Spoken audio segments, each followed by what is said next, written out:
TLD bring as review and comparison between the newly released Beats by Dre Pros and the previously released Studios. First, we're going to start off with a little double P action, packaging and pricing. So from the exterior, you guys can see they look almost identical. The Beats Pro box is slightly smaller, but they look very similar as I mentioned.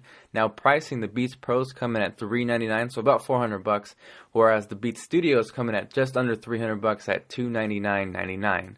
Now from an aesthetics point of view, both of these are visually appealing as you would expect from Beats by Dre, but hands down in my opinion, the Beats Pro are a better build quality, using aluminum versus plastic. And not to say that the Studios are cheaply made, but when you have both of them in your hands and you compare the two, you can tell hands down the Pros are much better quality. They're going to take a beating, so if you're a DJ, you're taking them on the road, they're really going to kind of test that test and kind of stand up to the Pro name as far as longevity goes. Now, as far as comfortability goes, they both excel in this department. The Studios, however, are a little bit lighter, so they seem to fit a little looser compared to the Pros, whereas the Pros, they seem to mold and fit and contour to your head a little bit better. They're a little bit tighter, so I prefer that. You may not, but in the end, they both are very comfortable.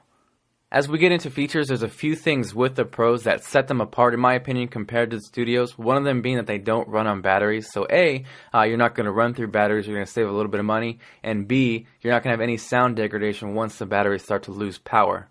Beyond that, it's really about getting into the attention to detail with the Pros, starting with the flip-up ear cups. So it really actually is convenient if you're monitoring in a studio or if you're DJing out at a club.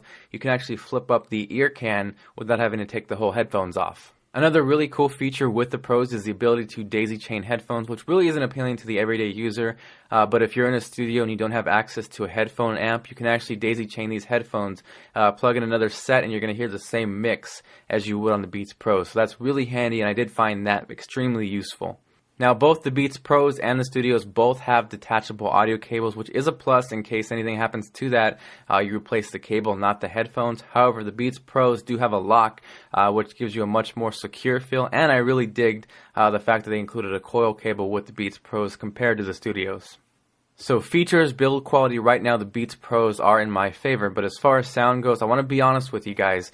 I've always dug the sound of the Beats Studios, but after listening to the Pros for quite a while, hands down the Pros sound better. You get a much more tight and well-defined sound with better instrument separation, so everything seems to have its place, yet it's tight at the same time.